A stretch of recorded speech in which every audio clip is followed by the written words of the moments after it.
حضرت ابراہیم علیہ السلام کی عادت تھی کہ مہمان کے بغیر کھانا نہیں کھاتے تھے، اور جو کھانا مہمان کے ساتھ کھایا جائے اس کا حساب بھی نہیں ہوگا۔ ساری زندگی یہ ان کا معمول رہا ہے۔ ایک دن بھوک لگی، گھر والوں کو کھانا پکانے کا کہا اور خود مہمان ڈھونڈنے نکلے۔ ایک شخص کو جو کہ بوڑھا تھا لے آئے، دسترخوان پہ بٹھایا، کھانا جب لگ گیا تو اس کو کہا اللہ کا نام لے کے شروع کرو۔ اس نے کہا میں تو اللہ کو نہیں مانتا۔ آپ نے فرمایا کہ میں تیرے سے کوئی ربط، رشتہ اور تعلق نہیں رکھتا، اللہ ہی کے نام پہ تجھے کھلا رہا ہوں، تو میرے رب کا نام تجھے کم از کم لینا چاہیے۔ اس نے کہا میں تو بتوں کا پجاری ہوں اور روٹی کے چند ٹکڑوں کے لیے اپنے بتوں سے بے وفائی نہیں کر سکتا۔ حضرت ابراہیم علیہ السلام بولے جب تو اتنا غیرت مند ہے کہ میرے رب کا نام نہیں لیتا اور اپنے بتوں سے بے وفائی نہیں کر سکتا، تو پھر میرا بھی تو کیا لگتا ہے، اگر میرے رب کو نہیں مانتا تو میں تو کھانا اس رب کے نام پہ کھلاؤں گا، کھاتا ہے تو ٹھیک، نہیں تو تیری مرضی۔ وہ حضرت ابراہیم علیہ السلام کے دسترخوان سے اٹھ کے چلتا بنا، وہ گیا تو جبریل امین حاضر ہو گئے، سلام دیا، سندیسہ سنایا۔ رب کہتا ہے اے میرے خلیل، تو نے میرا ایک بندہ ناراض کر دیا۔ یا اللہ، وہ تیرا بندہ تھا، وہ تو تیرا نام لینا گوارا نہیں کرتا تھا، اور تو فرما رہا ہے کہ وہ میرا بندہ تھا۔ ارشاد ہوا ابراہیم بتاؤ اس کی عمر کتنی ہوگی؟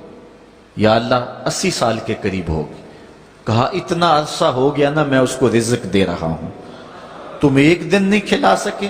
اب حضرت ابراہیم اس کو ڈھونڈ رہے ہیں، وہ دور پہاڑ پہ جا چکا ہے، اس کے قریب پہنچے، کہا میاں کھانا ٹھنڈا ہو رہا ہے جلدی آؤ۔ اس نے کہا ایک شرط ہے، تمہارے رب کا نام نہیں لوں گا۔ کہا نہ لینا آؤ۔ تو کہنے لگا لہجے میں اتنا گداز، اتنی نرمی کیسے آ گئی؟ تم تو کہتے تھے رب کے نام کے علاوہ کھلاؤں گا نہیں۔ کہا کہ اسی رب کا ہی تو پیغام آیا ہے کہ میں بھی اس کو دے رہا ہوں۔ اس نے کہا اگر تیرا رب اتنا اچھا ہے تو کھانا بعد میں کھائیں گے، پہلے اس کا غلام بنا لے مجھ کو۔ تو وہ رب ہے سب کا، ہمارا حق ہے کہ ہم اس کی پوجا کریں۔ تو اللہ تعالیٰ جل شانہ نے ارشاد فرمایا یا ایھا الناس اعبدوا ربکم، اپنے رب کی عبادت کرو۔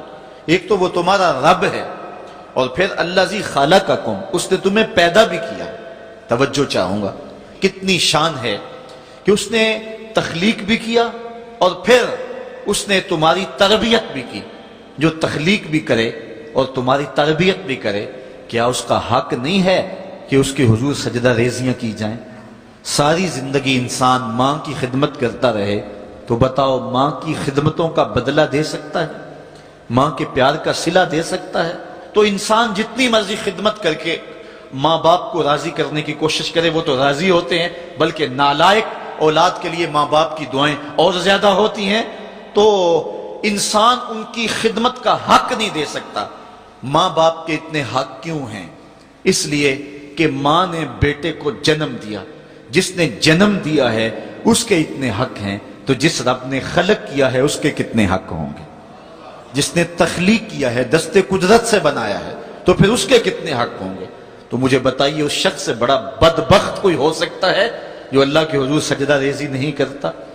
صبح کے وقت چڑیاں بھی اللہ کا نام لے رہی ہوتی ہیں، حشرات الارض بھی رب کا نام پکار رہے ہوتے ہیں، بلوں سے سر نکال کر جانور بھی اللہ کا نام پکار رہے ہوتے ہیں، اور اس شخص سے بڑا بد نصیب زمانے میں کوئی نہیں ہے کہ جو اللہ کی حضور جھکنا نہیں جانتا، جو اللہ کی حضور جو ہے وہ عبادت کا سر نہیں رکھتا۔ وہ رب ہے جو تمہیں پیدا کرنے والا ہے۔